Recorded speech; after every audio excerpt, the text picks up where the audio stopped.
ngasi nungsigraba pajagraba sahi amagi manungda tha trai thui leiba tha khudingi purnima aidana thasu aidana metro tamam leiba tha khudingi thasu amam lei thasu trai thui gi manungda purnima tarai thui gi manungda kwai tagi phajaba purnima se kaino nai tagdi ngasi thokadoriba tha se sidena phajaba se amata lei kwai tagi phajaba tha ngasi thokadori se sauba heli papa heli lamba heli yamna phajaba adugumba tham ara masidi sarad ki purnima mera ki purnima kaina haide je mera ki purnima se kaya yamna distinct hoige u lamgi wa hai tagadi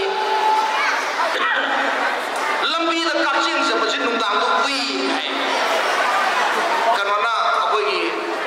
ai singna saithara ma matamda asigo manna ministry da manipur sana le prax de ta se hai tagadi akogi ipa ipu sing akogi matamda le ramba akogi kare hai tare singburoi tamburoi punamak sing se kaya yamna heigrage kaya yamna singrage haibu khwai dagi ngan ba tha asdaida nungdang da maira se unana bagi damakta singda leiba unana ba tamda leiba unana ba adugumba khwai dagi ngan ba tha se khalla kanda kano toromine nasigi numi se thanami ne to do ndona akogi ipa tangungi ipa na sungang bigre aduga maringi inaw sing na sungang bigre sing tam se kaina ba ya da ba nusi na ba adugumba akoi message khajik tang he nusi narak da matam da himalay pa tak tak tak tak ni ka da ba adugumba leipa kama ni masigi maram di kaino na hai ta ga di ipa ai pu sing jina ai ko gi ngam kai se yem ba se kamai to da yem ge hai bu nungsi bagi kolom hai ta re nungsi bagi turi hai ta re nungsi bagi khuri lon na yem na maram hoi tar ka da asi akoi nungsi chana ne lebi na ga da bani nungsi na bo he yaw tra ba he nungsi na tam mi ko ta koi ngam kai se kai ga do ngai le aduna prithvi da kwai dagi phajaba kwai dagi nungsi ba ing ba su yam ne ing da ba sa ba su yam na sa da ba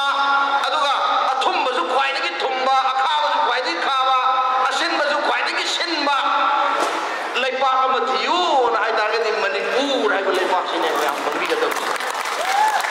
manipur ki su nei thum thum mi ko prithvi da manipur ki hai di sin sili ko manipur kwai dagi mahau nei ba di manipur ki hai na mulak ba se sina i hau hau ko aduna yuara re mi yam kana side nungai nuksi sale mi yam kana side masi kari no nai ta ri akoi khwai puna ko sembiri ba tiengba namaru mabu ibo atingbo maku sida ba se malem puna ko sembiri ba se akoi na mana semba da kwai digi phajaba mafam ne akoi gi lai sada no da oirba matam amada lepa sa palaga da ba manipur sana lepa hai ba lamdam su nga gaduri ba salai tare ki mapari mabom punamak sing se mafam masda kanam tan swar tan ba kanam tan ngam tan ba mai na sok tan ba isin na sok tan ba nuksin na sok tan ba thammage adra kwai digi phajana khalla piram mafam do manipur ai na kawi aduna asiba mafam se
function nama lei thora mama madu ai sale ukhulda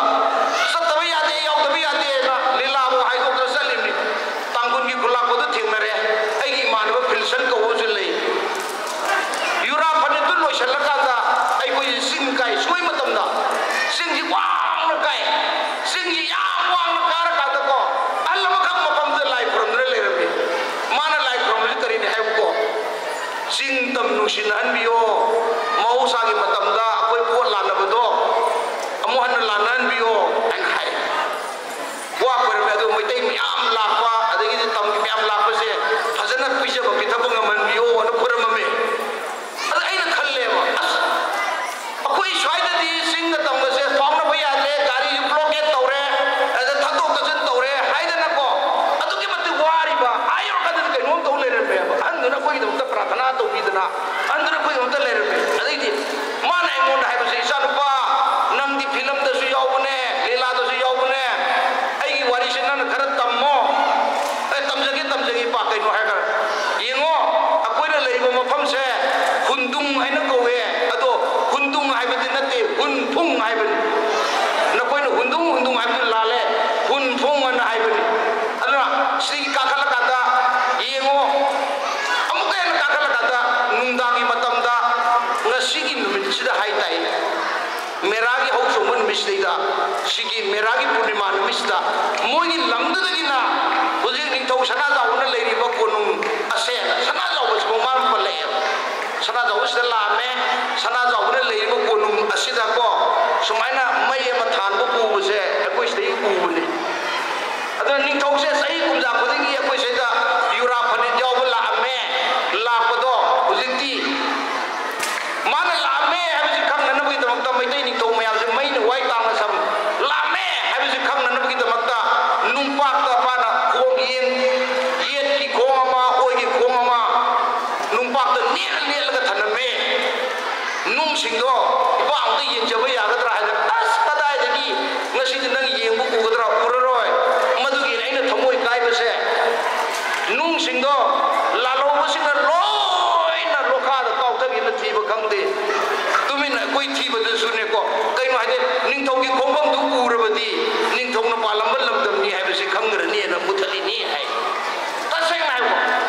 अदुना नखोइना लान थेंग न सुकान कानरोय नखोइ लान थेंग न गनो नखोइ खन्ना गनो नोमई कामना गनो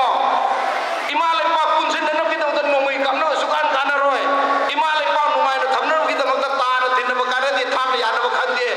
नखोइना मतम खुदि मत तौगदबदि करिनो HYBE मतमदा मेरागी हौ सोमद कोनबदो सेन कोनरो मेरागी हौ सोमद नुमितुदा inning तौगी कोनुंग मेरा कोनुंगी सुमांगदा नखोइना पीबा पोसक तो थमोइ सेन पीरो पी ताना कन्नरो अदु खक्ता दे को इरै पासी कन मंगमदबनी थांग ना ताना कन मंगमोयना हायरपद थमोइ द कइनो तो फौरगा लापदई को ऐजु अदु गुमदगी ऐ करी खल्ले थमोइ द करी खल्ले कसिदगी न सही कुनगी वारी नि ममांगी वारी नि मदगी न खलपदा मथंग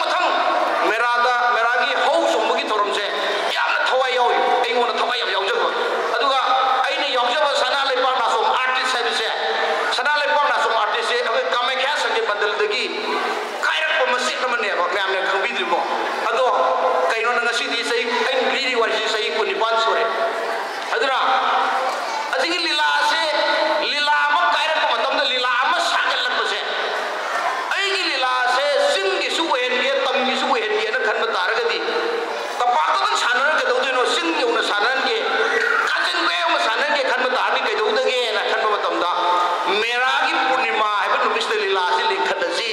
sana le pang na som artist se mera gi purnima no mit likhat ki ban मेरागी पूर्णिमा नुमित लिखत की लीला सिगी मपानदगी को मणिपुर की चिंगी कासिन कोया संदेंदा उखुलदा अदुगा अतै तमिलुंगदा नोनेदा मतम को सिंगी खुल मयाम पुनमक्ता लीला जी सानबा फंगी करी न मर बरकादा मोइन खंगबा हौ सोंबन नुमित लिखत लीला कांगुदुनी हाइदना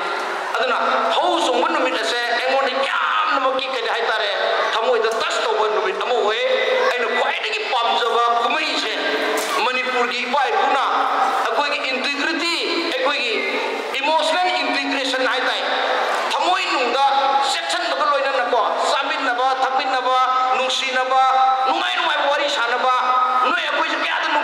ꯀꯩꯅꯣ ꯁꯨꯃꯥꯏꯅ ꯇꯧꯋꯦ ꯃꯔꯤꯡ ꯃꯌꯥꯝ ꯂꯥꯛꯏ ꯏꯆꯤꯟ ꯏꯅꯥꯎꯁꯤꯡ